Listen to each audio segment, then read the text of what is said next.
Olá, tudo bem? Eu sou o Eduardo, sejam bem-vindos a mais um vídeo do canal do Professor Estrada. Nós temos um vídeo por semana, portanto inscreva-se, clique no sininho, curta e compartilhe os nossos vídeos para ajudar a divulgação do projeto.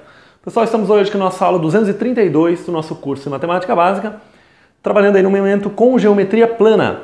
Na última aula nós começamos a estudar os pontos notáveis de um triângulo. Então, nós começamos estudando o circuncentro, que é o ponto de encontro das mediatrizes de um triângulo, né, dos lados de um triângulo. Futuramente aí nós vamos estudar o ponto de encontro das medianas, né, também chamado de baricentro, ponto de encontro das alturas, também chamado ortocentro, e o ponto de encontro das bissetrizes internas, também chamado incentro. Além de outras características, né, de outros pontos bastante interessantes, o ponto de encontro das cevianas, de uma maneira geral, vamos estudar na forma do teorema de Ceva, né, também vamos estudar o teorema de Menelaus.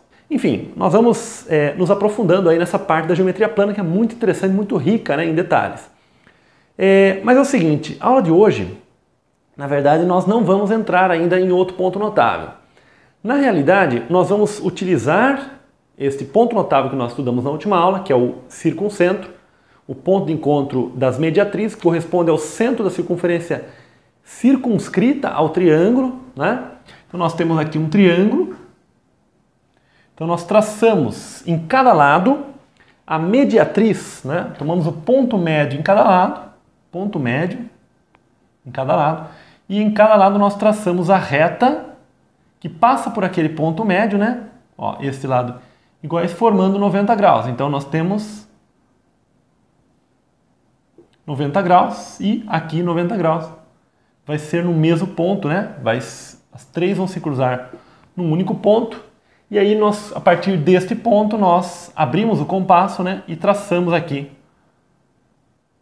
a circunferência que circunscreve o triângulo. Então este é o chamado circuncentro que nós estudamos, justificamos, enfim, estudamos largamente aí na última aula. O que nós vamos utilizar desse resultado? É o seguinte, que todo triângulo, né, aí nós vamos ter uma circunferência que circunscreve esse triângulo. Pessoal, já um upgrade aqui, né? Comprei um apagador hoje, então agora já é um apagador já adequado aqui para lousa branca, né? Enfim, também comprei algumas canetas aqui, os pincéis, próprios para essa lousa de outras cores, né? Cores diferentes aí, mostrar aqui. Agora nós temos algumas cores diferentes, temos laranja também, além do preto, temos o verde, temos o vermelho, temos o roxo, né? E temos o azul também. Então agora a gente vai conseguir ilustrar muito melhor, né, as diversos desenhos, né, as diversas explicações que a gente fizer aqui, trazendo um conteúdo cada vez melhor aqui para vocês. Então o resultado importante que nós vamos estudar aí, né, na aula de hoje, comentei no final da última aula, é que se nós temos um triângulo, nós temos os três ângulos desse triângulo, e ao maior ângulo sempre se opõe o maior lado, né? Ao ângulo intermediário, o lado intermediário, e ao menor ângulo sempre se opõe o menor lado. Então como é que nós vamos argumentar isso aqui? Tem até um exemplo, se você tem um triângulo que são 40 graus, 60 graus e 80 graus, por exemplo. Então o lado oposto ao 40 graus é o menor lado do triângulo, o lado oposto aos 60 graus é o segundo menor lado e o maior lado vai ser aí o lado oposto ao 80 graus, tá? Então as mesmas relação de ordem. Uma relação relativamente intuitiva, mas cuja demonstração exige um certo cuidado aí para a gente fazer direitinho, tá? Bom, mas para fazer essa demonstração, primeiro a gente vai lembrar de alguns resultados aí que a gente viu já em aulas anteriores. Um deles é o seguinte, nós vimos que quando um triângulo é isósceles, né? Então o que seria um triângulo isósceles? Quando nós temos dois lados congruentes, né, desse triângulo. Então nós vimos que quando esse triângulo é isósceles, então os lados são congruentes, né? Então os ângulos da base desse triângulo também vão ser o quê? Congruentes, tá? Nós fizemos isso aí, usamos casos de congruência, né? Aliás, esses casos de congruência nós vimos na aula 226 e na próxima aula nós vamos retomar esse assunto de casos de congruência para tratar do famoso caso aí cateto e hipotenusa, tá? Que nós estamos devendo para vocês, vamos trabalhar na aula que vem. Bom, e aí a volta também vale, tá? Quando o triângulo é isoângulo, né? Quer dizer, ele tem dois ângulos congruentes, Então os lados opostos a esses ângulos congruentes são iguais, têm as mesmas medidas, né? São congruentes. Tá? Isso já mostra pra gente que quando nós temos lados congruentes, então os ângulos opostos são congruentes, e quando os lados são congruentes, então os ângulos opostos são congruentes. Então, a nossa preocupação na demonstração que vai seguir, né, vai vir na sequência aí, vai ser quando os ângulos são diferentes, porque quando os ângulos são iguais, nós já temos aqui a resposta, tá? E aí, depois que nós fizermos, nós vamos generalizar usando esse fato aqui também. E outro fato que nós vamos utilizar hoje, para essa demonstração, é que quando nós temos um quadrilátero que é circunscritível, né? Então quer dizer, quando nós temos um quadrilátero, né? Então aqui eu primeiro desenharia o quadrilátero, tá? Estou desenhando a circunferência primeiro por praticidade, é mais fácil primeiro desenhar a circunferência. Mas enfim, imagina que nós temos esse quadrilátero, nós tínhamos esse quadrilátero. A partir dele nós conseguimos desenhar essa circunferência passando por todos os 4 vértices. Então, se um quadrilátero, né, é circunscritível, então, vou escrever de uma maneira simplificada, ó, alfa mais beta é 180 graus, tá? Quer dizer, se um quadrilátero é circunscritível, o que eu quero dizer com alfa mais beta? Ângulos opostos, tá? Estou escrevendo de uma maneira simplificada lá. Então isso nós mostramos isso também, que quando um quadrilátero é circunscritivo, ou seja, existe uma circunferência que passa pelos seus 4 vértices, então os ângulos opostos somam aí 180 graus, ou seja, são suplementares. Isso nós demonstramos, relembrando aí para vocês, né, de uma maneira bastante simples, porque se este ângulo é alfa, então ele é um inscrito referente a este arco aqui, que mede 2 alfa, portanto, o dobro, né? E se este ângulo é beta, então ele é inscrito relativo a este arco 2 beta. E aí o 2 alfa, que é este arco, mais o 2 beta tem que dar 360 graus, que é a volta completa. Se 2 alfa mais 2 beta é 360 graus, então alfa mais beta é 180 graus. Então, uma maneira bastante simples, né? Se um quadrilátero é circunscritivo, então a soma dos ângulos opostos é 180 graus. E aí, quando vale para esses dois, com certeza vai valer para esses dois também. Até lembrando daquela aula que a gente estudou a soma dos ângulos internos de polígonos, né? Ou então nós poderíamos fazer de novo o mesmo raciocínio aqui para esses dois ângulos.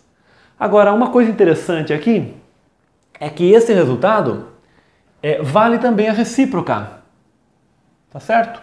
Ou seja, se nós temos um quadrilátero em que a soma de ângulos opostos dele é 180 graus, então este quadrilátero é circunscritível. Então, quer dizer, é a recíproca, né?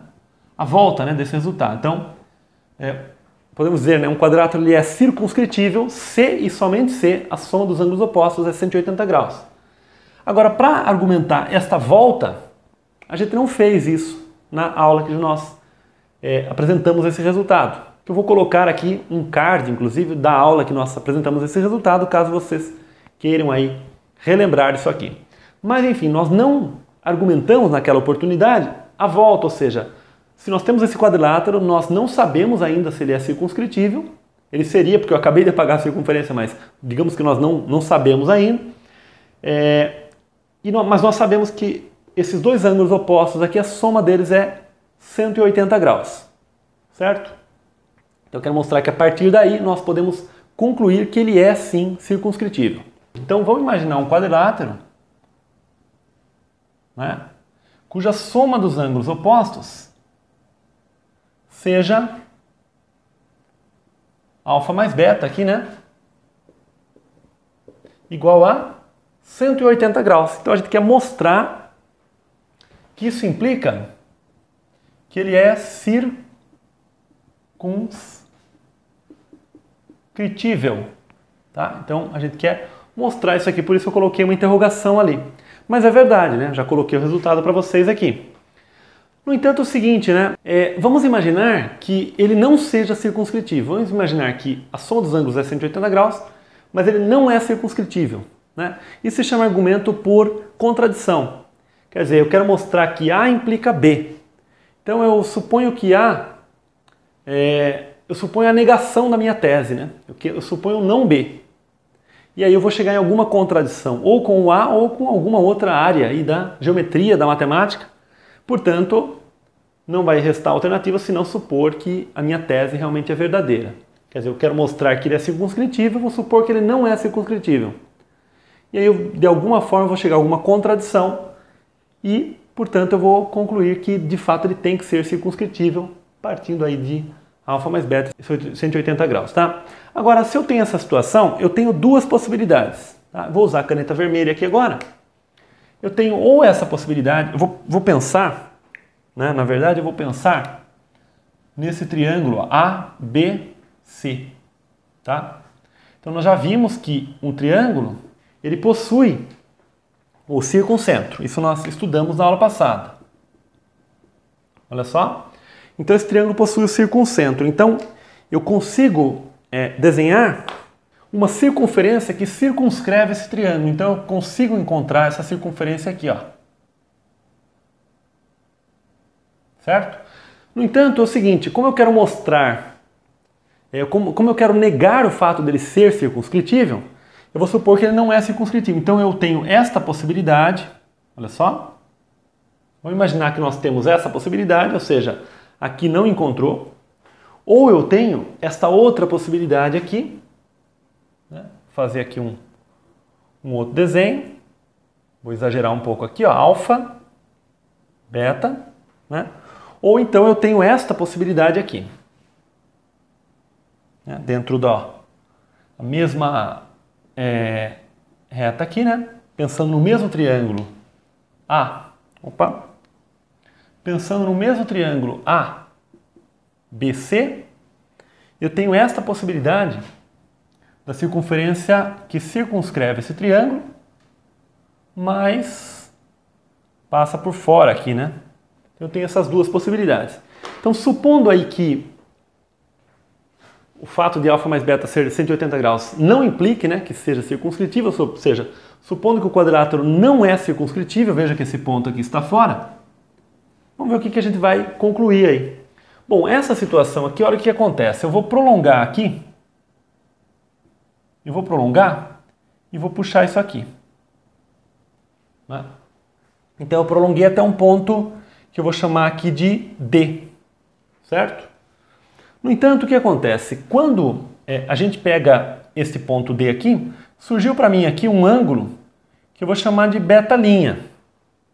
E aí, pela ida, né, pelo fato do quadrilátero circunscritível, então a soma dos ângulos é 180, então eu sei que o alfa mais o beta' é igual a 180 graus. Isso eu sei, construir dessa forma aqui, supondo que o beta, que esse ponto aqui, né, está dentro da circunferência. Então o alfa mais beta' é 180. Isso é fato, nós já sabemos, tá? No entanto, este beta, ele é um ângulo externo desse triângulo aqui, ó, CD e este vértice aqui, tá? Vamos chamar até esse vértice aqui de D e esse aqui de D', tá? Então, quer dizer, o beta é um ângulo externo do triângulo CDD'. Portanto, o beta, ele certamente é maior do que o beta', né? Porque o beta, ele é beta' mais esse ângulo aqui. Tá certo?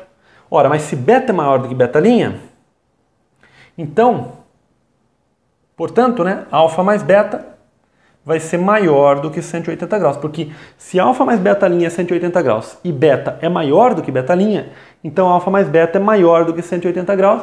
Isso é uma contradição, tá? Ó, absurdo. Ou seja, nós não podemos supor essa situação aqui. Então, uma vez que ocorra que esse ponto D está dentro da circunferência, isso gera uma contradição com a nossa hipótese inicial de que o alfa mais beta é igual a 180 graus. Bom, se ele é igual, ele não pode ser maior, tá? E esta situação aqui, o que vai acontecer? Parecido, né? A gente faz da seguinte forma, olha, nós podemos traçar aqui agora, né? Olha só. Este segmento aqui. Então, aqui nós tínhamos o D, aqui o D', né? E aqui vai ser o beta'.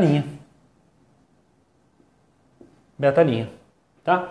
Nessa situação, nós temos agora que o alfa mais beta' é 180 graus, porque nós sabemos que esse quadrilátero ABCD', ele está inscrito, né, na circunferência. Então a gente sabe que o alfa mais beta' é igual a 180.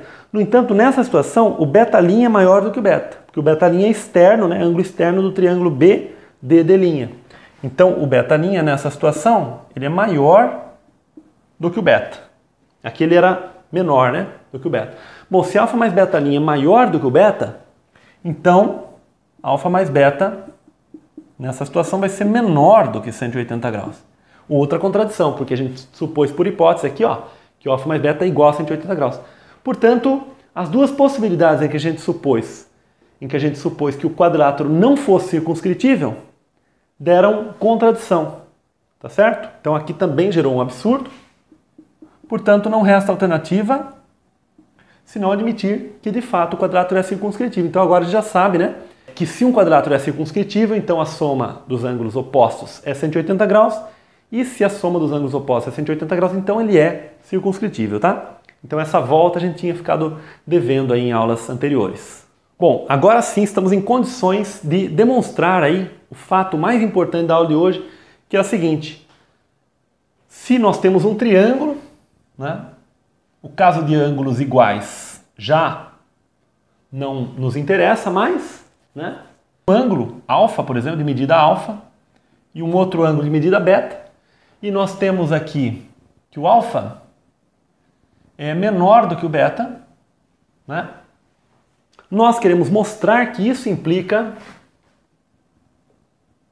certo? Que se este vértice aqui é A, aqui é B e aqui é C, então nós queremos mostrar que isso implica que BC é menor do que AC. Tá? Então esse é o fato que nós queremos mostrar na aula de hoje, que é o seguinte: se este ângulo alfa é menor do que o ângulo beta, então o lado oposto ao ângulo alfa é menor do que o lado oposto ao ângulo beta. E vamos mostrar também a volta também desse resultado. Na aula anterior, dado um triângulo, nós construímos a circunferência que está circunscrita aí a esse triângulo. Então nós vamos fazer isso para esse triângulo aqui. Nós temos então dado aquele triângulo ABC com ângulos alfa e beta, alfa menor do que beta. Então nós queremos mostrar que BC, que é o lado oposto ao ângulo alfa, que é o menor ângulo, é menor do que o lado oposto ao ângulo beta, que é o ângulo maior, né, do que o ângulo alfa. Isso vai mostrar para a gente que lados opostos a ângulos maiores são maiores, tá?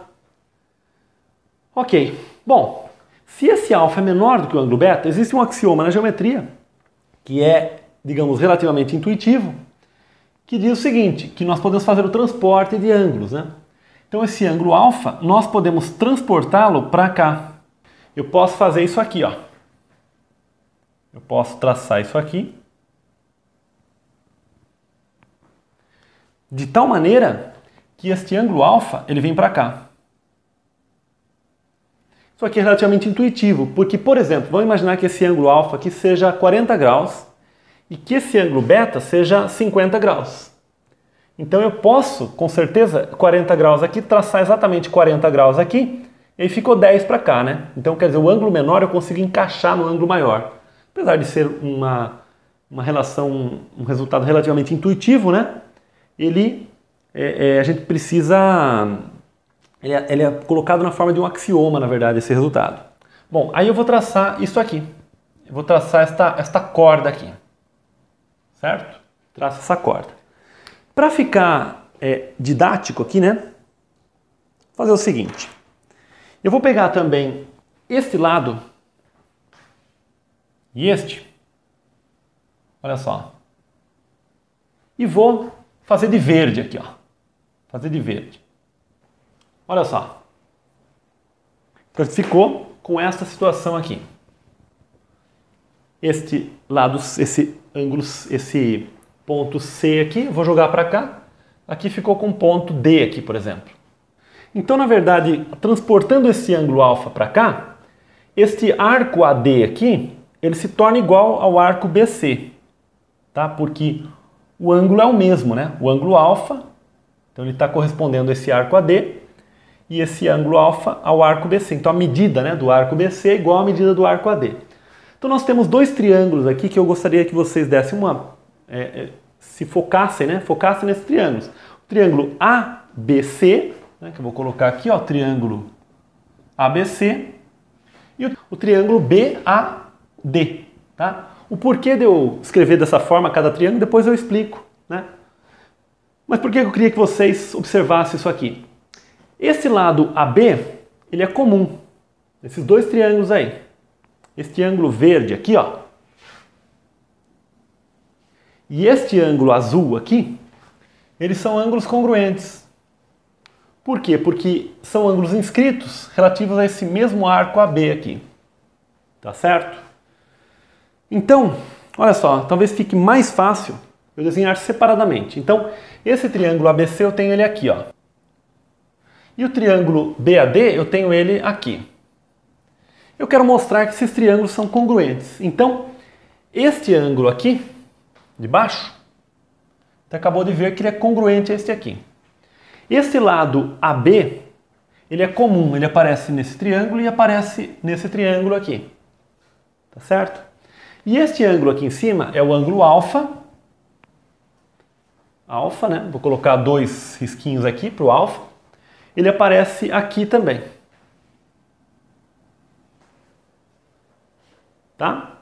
Então, a gente observa que esses dois triângulos, eles têm um lado, um ângulo, lado simples, ângulo duplo, e ângulo simples oposto ao lado que nós marcamos. Ó, lado, ângulo, ângulo oposto. Então esses dois triângulos, pelo caso de congruência, lado, ângulo, ângulo oposto, são congruentes pelo caso lado, ângulo, ângulo oposto, tá? Então isso que nós estudamos na aula 226, casos de congruência, né? Então esses triângulos ABC e BAD, nós acabamos de ver que eles são congruentes pelo caso lado, ângulo, ângulo oposto. Ora, portanto, né? Portanto, com certeza o BC,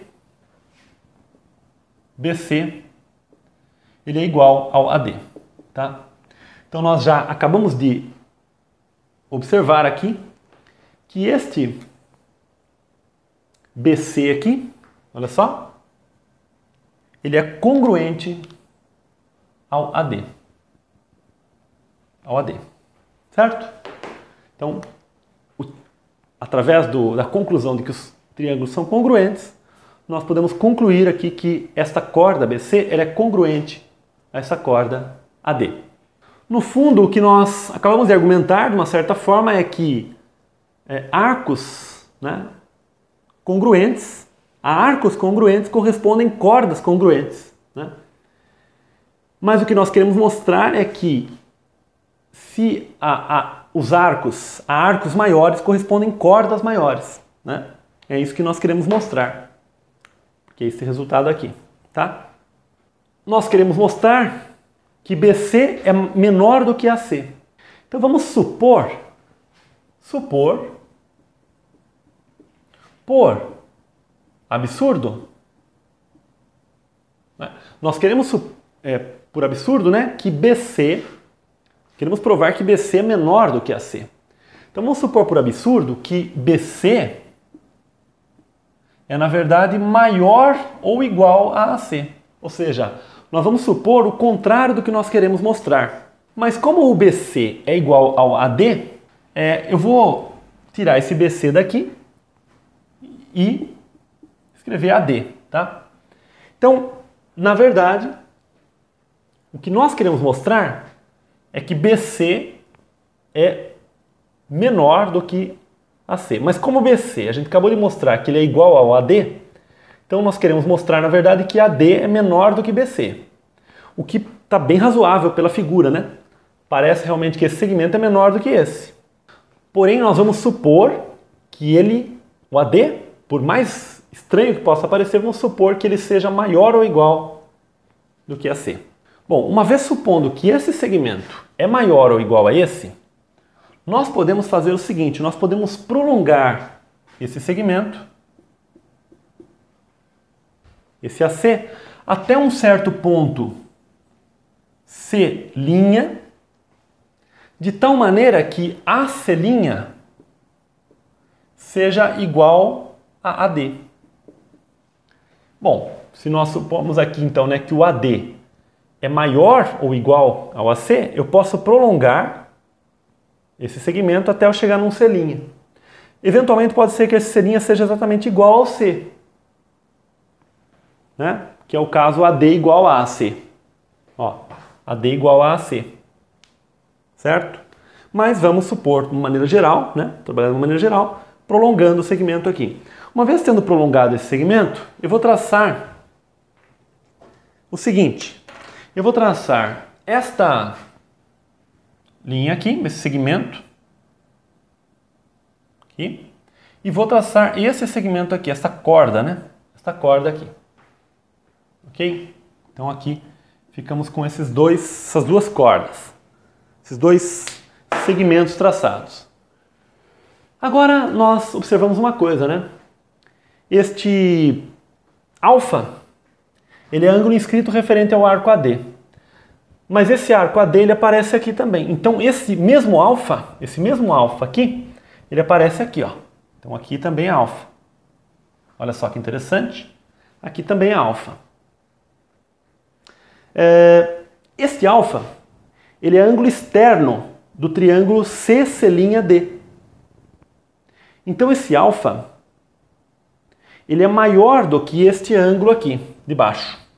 Se eu pensar neste ângulo aqui, o ângulo CC'D, esse alfa é maior do que este ângulo aqui. Mas este ângulo aqui, eu vou escrever aqui com 2 risquinhos, ele é igual a este ângulo aqui, ó. Olha só. Por que ele é igual a este ângulo? Pela nossa hipótese, nós construímos o C' aqui de tal maneira que o AC' seja igual ao AD. Então o triângulo AC'D é um triângulo isósceles, ou seja, este lado é congruente a este. Portanto, os ângulos da base são iguais. Aquilo que a gente revisou no início da aula. Vamos escrever isso aqui, acho que é melhor. Então o ângulo alfa, ele é maior, como ele é uma medida, então eu vou escrever medida, né? É maior do que a medida do C', D. Olha só, assim que a gente escreve medida de ângulo, né?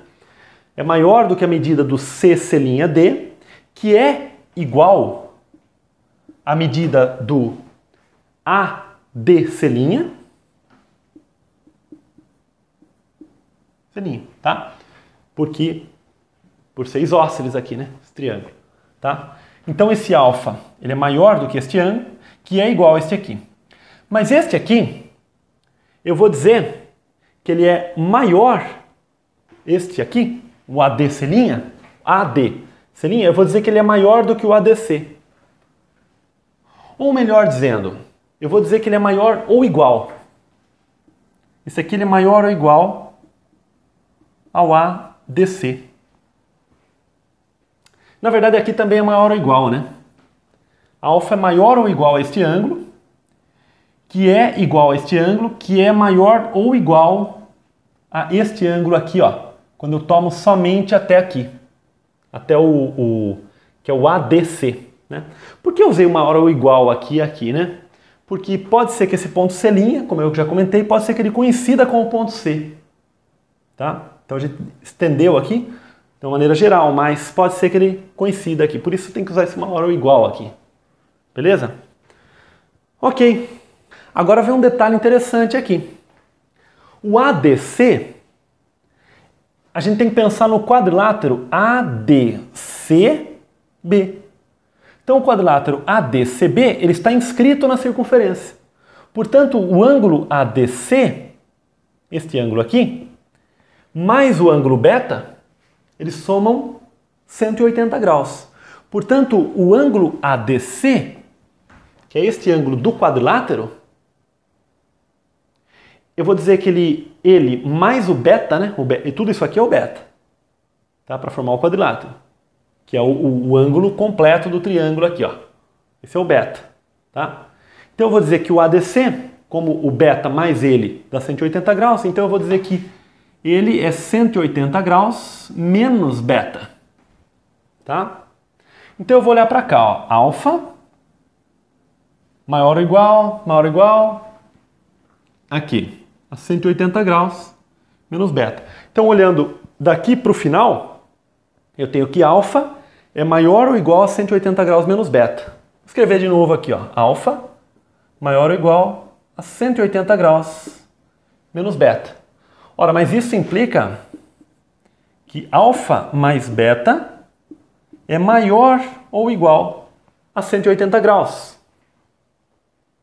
E isso claramente é uma contradição, né? Porque o alfa e o beta são dois ângulos de um triângulo. E como é que pode dois ângulos de um triângulo, só eles dois já serem maiores ou iguais, né? A soma deles já dá um valor maior ou igual a 180 graus. Absurdo, né? Então isso aqui é um absurdo. Absurdo. Por que absurdo? Porque são dois ângulos de um triângulo. Então não pode ser maior que 180 graus. Senão não vai sobrar nada para esse terceiro ângulo aqui, né? Ok. E de onde veio esse absurdo? O absurdo, ele veio daqui, ó. Ele veio daqui. Então isto aqui, ó. Este absurdo aqui, ó. Ele veio daqui. Então isto aqui é o nosso absurdo. Portanto, esta aqui, essa hipótese aqui, essa tese, ela é o quê? Verdadeira, tá? Que nós, nessa suposição, nós supusemos, né, que a tese era falsa. Através de uma série de conclusões, nós mostramos que a tese não pode ser falsa, porque aí isso dá origem a um absurdo. Portanto, nossa tese é verdadeira. Portanto, de fato, quando nós temos ângulos menores, vão estar opostos a lados menores, tá? Então isso mostra, e paralelamente nós temos que, se os ângulos são iguais, né? Então os lados opostos são iguais, que a gente já, as medidas, né? Que nós comentamos no início da aula, que são os triângulos isósceles, né? Bom, então essa é uma demonstração muito interessante aí, certo? Você vê que nós fizemos para dois ângulos, mas o raciocínio seria qualquer, seria geral, né? Esse raciocínio é geral, porque nós pegamos dois ângulos quaisquer, né? Tais que um é maior do que o outro, ou um é menor do que o outro, como queira pensar, né? Agora nós precisamos pensar na volta, tá certo? O que seria a volta? A volta seria o seguinte: se nós temos BC menor do que AC, quer dizer, um lado menor do que o outro num triângulo, então os ângulos opostos vão obedecer essa mesma relação? Vamos ver isso aí agora. Se um lado é menor do que o outro, então a gente quer mostrar que os ângulos opostos daqueles lados também obedecem essa mesma relação de ordem aí, ó.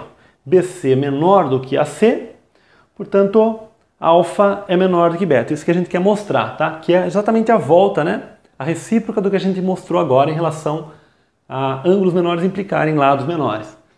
Enfim, como é que a gente vai fazer, pessoal? A gente vai fazer o seguinte: vamos supor, por absurdo, né? Por absurdo, alfa maior ou igual a beta. Então a gente quer mostrar que o alfa é menor do que beta. Vamos supor que o alfa seja maior ou igual a beta. E aí vamos tentar chegar, né? E vamos chegar a uma contradição, tá? Bom, supondo que o alfa é maior ou igual a beta, o que vai acontecer? Eu posso fazer um transporte de ângulos e transportar o beta para cá. Por mais estranho que possa parecer, né? Então eu transporto esse beta para cá, ó. Então, tá aqui, ó. Esse é o beta.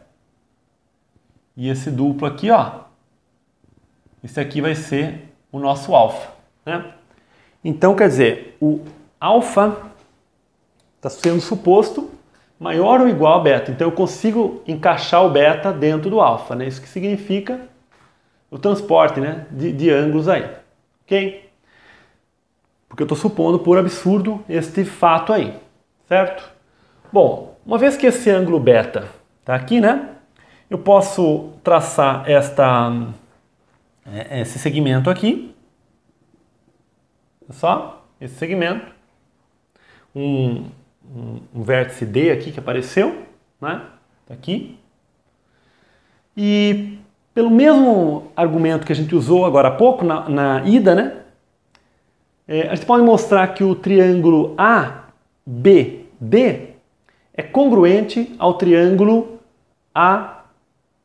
ABC, certo? Então o triângulo ABC, né, vamos dizer assim, ABC é congruente ao triângulo.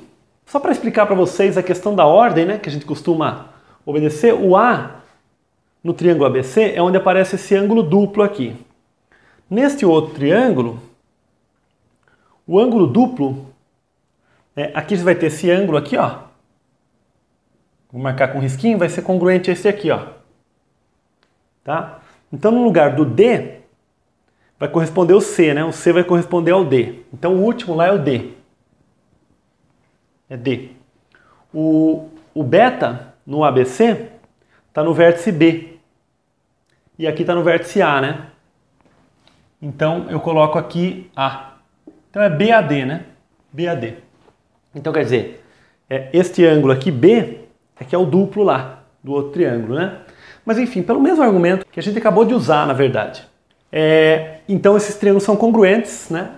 Então, aí seria o quê? O caso lado, ângulo, ângulo oposto. Acabou de utilizar na outra situação também. Enfim, por conta disso, o lado BD, que é o oposto ao beta no triângulo ABD, né, este lado aqui, ele vai ser congruente ao lado oposto ao beta no triângulo ABC. Então, congruente esse aqui, tá? Então, por mais estranho que possa parecer, né, pela figura, porque a gente está supondo por absurdo isso aqui, né? Então, o lado AC aqui, ó, esse segmento AC, tem a mesma medida que o BD. Porém, o BC, por hipótese, ele é menor do que AC. O BC é menor do que o AC. Mas como o AC é igual ao BD, então o BC é menor do que o BD. Certo? BC é menor do que AC, então BC é menor do que BD. Bom, mas se esse é menor do que esse, eu consigo prolongar esse BC aqui, ó, até um ponto C',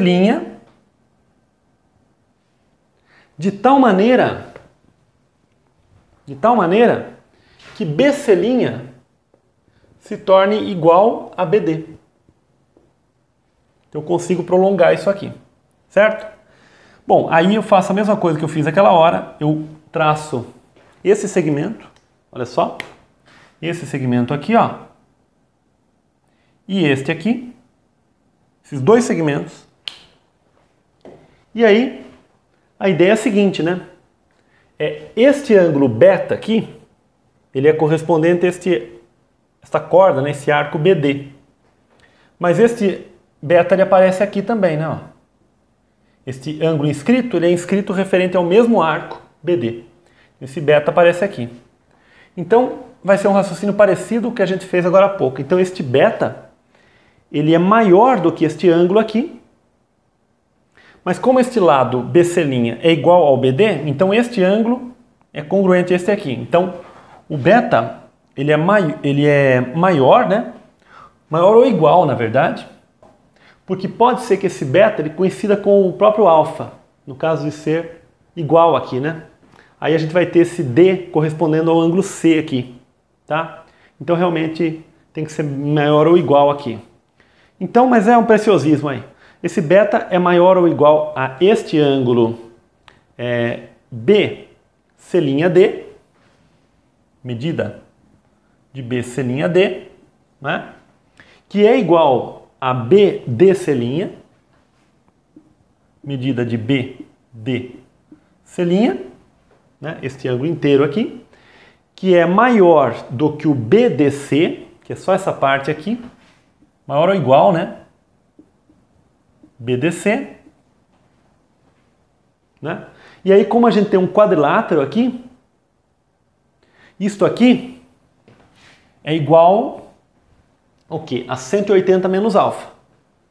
180 menos alfa. Olha que agora a gente está usando alfa, né? Porque agora a gente está nesse quadrilátero grandão aqui. Então o beta é maior ou igual a 180 menos alfa. Portanto, fazendo direto, alfa mais beta, passando para cá, né? Maior ou igual a 180, que é um absurdo. Certo? É um absurdo. E onde é que está o absurdo? O absurdo está exatamente nessa suposição aqui. Essa suposição ela nos conduziu a esse absurdo. Portanto, não resta outra alternativa senão supor realmente que o alfa é menor do que o beta. Portanto, é válido também a recíproca desse resultado. Então, agora está demonstrado e juntando a isso o fato de que quando nós temos lados iguais, os ângulos opostos são iguais, que é no caso o triângulo isósceles, comentamos no início da aula. Então nós temos realmente perfeito esse resultado da aula de hoje. Agora olha que interessante, uma aplicação muito curiosa, né, deste resultado aqui, que é o seguinte: algumas aulas atrás comentei com vocês com relação ao conceito de distância. Então a gente falou o seguinte, né, que quando nós temos um ponto e uma reta, por exemplo, ou um segmento, alguma coisa assim, ponto P aqui, a distância do ponto até a reta ela é sempre na perpendicular. Nós comentamos isso aí. Agora hoje nós vamos, a partir desse resultado que nós acabamos de mostrar, nós vamos argumentar isso aqui. Olha como é que nós argumentamos, né? Primeiro nós vamos ter que ter o conceito de distância. O que é distância? A distância na geometria plana, né? Na geometria plana vai ser o que? O menor caminho, vamos dizer assim. O menor caminho. Certo? O menor caminho, vamos definir dessa forma, né? A distância na geometria plana é o menor caminho. O menor caminho é uma reta, né? Então quer dizer, qual é o menor caminho que liga esse ponto a esta reta? Então nós podemos pensar no seguinte, né? Nós podemos traçar uma perpendicular e nós podemos traçar um ponto A aqui, por exemplo, e nós podemos traçar um outro segmento aí, por exemplo, qualquer, tá? Sem ser perpendicular. Então essa perpendicular está aqui, é x, digamos que essa medida é x, seja igual a x, e esta medida aqui seja igual a y, certo? Bom, aqui forma-se um triângulo retângulo APB, PAB, né? O resultado que nós acabamos de mostrar é o seguinte: ao maior lado sempre se opõe o maior ângulo. Como este ângulo é 90 graus, os outros dois são agudos, são menores do que 90 graus. Portanto, o maior lado desse triângulo é o próprio y aqui, que é a hipotenusa, né? Portanto, como ao maior lado se opõe o maior ângulo, né? O maior ângulo se opõe ao maior lado, então com certeza esse y é maior do que o x, tá? Então, isto aqui finaliza o nosso argumento de que aqui tem que ser 90 graus para ser distância. Por quê? Porque se dado qualquer ponto diferente do ponto que forma 90 graus, a gente sempre vai ter uma distância PB, que é o y aqui, maior do que o x, que é a distância na perpendicular. Se a distância na perpendicular é sempre menor do que qualquer distância que não é na perpendicular, então, pelo conceito de distância ser atrelado ao menor caminho, então uma distância sempre tem que ser na perpendicular. Então é bastante interessante, curioso esse raciocínio, né? Então distância sempre na perpendicular. Você vê que o raciocínio a gente usa o fato de que ao maior ângulo de um triângulo se opõe ao maior lado. É muito interessante. Uma outra coisa interessante ligado a isso é que nós comentamos também que, dada uma circunferência, a tangente num ponto da circunferência sempre forma 90 graus com o raio, tá? Nós comentamos justificando essa questão da menor distância. Porém, nós temos agora nós temos como argumentar isso de uma maneira mais rigorosa. Porque, bom, supondo que é a menor distância, nós acabamos de argumentar, tem que ser 90 graus, porque qualquer outro ponto vai passar pelo exterior da circunferência e, portanto, a distância vai ser maior do que o raio. Tá? Mas tem uma outra forma de argumentar, que é essa, que, portanto, tem que ser 90 graus. Né? Tem uma outra forma de argumentar que é a seguinte, vamos imaginar, por absurdo, né, o 90 graus se forme num ponto diferente do ponto de tangência, ponto T aqui de tangência, por exemplo, que está o ponto O, né? Então, quando a gente traçar o segmento que une o centro ao ponto de tangência, a gente vai ter a hipotenusa de um triângulo aqui, né? E a hipotenusa seria maior, né, do que esta medida aqui. Então, por absurdo, supondo que aqui seja 90 graus, a gente teria um cateto aqui sendo maior, né, do que a hipotenusa do triângulo, que seria um absurdo. Tá? Então, de fato, isso aqui seria uma contradição, um absurdo, e a distância realmente é na perpendicular, então o raio sempre forma 90 graus no ponto de tangência. Tá? Então, esse seria um argumento mais rigoroso aí. Tá? Então, isso está mostrando para a gente, né? A gente usou duas vezes aí nesses argumentos aí da aula de hoje, esses argumentos de agora, que num triângulo retângulo, a hipotenusa é sempre o maior lado, né? E os outros dois lados, são os catetos, né? São menores porque são opostos a ângulos agudos. Tá? Então, é bastante interessante. Então, se nós tivermos um triângulo aqui, ó, que um dos lados mede 3, o outro mede 5, por exemplo, e o outro mede 7. Né? Primeiro vamos até relembrar, né? Desigualdade triangular. 3 mais 7, 10, maior que 5. Ok. 7 mais 5 é 12, maior que 3. E 3 mais 5 é 8, que é maior que 7. Então, está satisfeitas as condições aí para que exista esse triângulo, né? Existe esse triângulo aí com esses lados. Ou então, a outra maneira que a gente viu, né, para ver que um triângulo desse tipo existe, que é o seguinte, né? Pega qualquer lado dele, por exemplo, o lado 5, e a gente verifica se ele é menor do que a soma dos outros dois, caso 3 mais 7, e se ele é maior do que a diferença dos outros dois em módulo. Módulo de 3 menos 7 dá menos 4, né? O módulo é 4. 4 é menor do que 5, é menor do que 10. Ora, isso é verdade. 4 é menor do que 5, é menor do que 10. Portanto, está satisfeita a desigualdade triangular. Então, a gente não precisa verificar para todos os lados. Pega um lado só e verifica isso aqui. Tá ok? A gente demonstrou isso aí, né? E numa das aulas que a gente estudou a desigualdade triangular aí. Umas das aulas anteriores nossas aí. Ok. Mas, enfim, o que o resultado de hoje está mostrando para a gente é o seguinte, que se eu tiver esse ângulo aqui, este ângulo e este, digamos aqui que seja alfa, beta e gama, né? Então o menor ângulo é o oposto ao menor lado. Então o gama é menor do que o alfa, né? Que o alfa é o oposto ao 5, e o maior ângulo é o beta, que é o oposto ao 7. Né?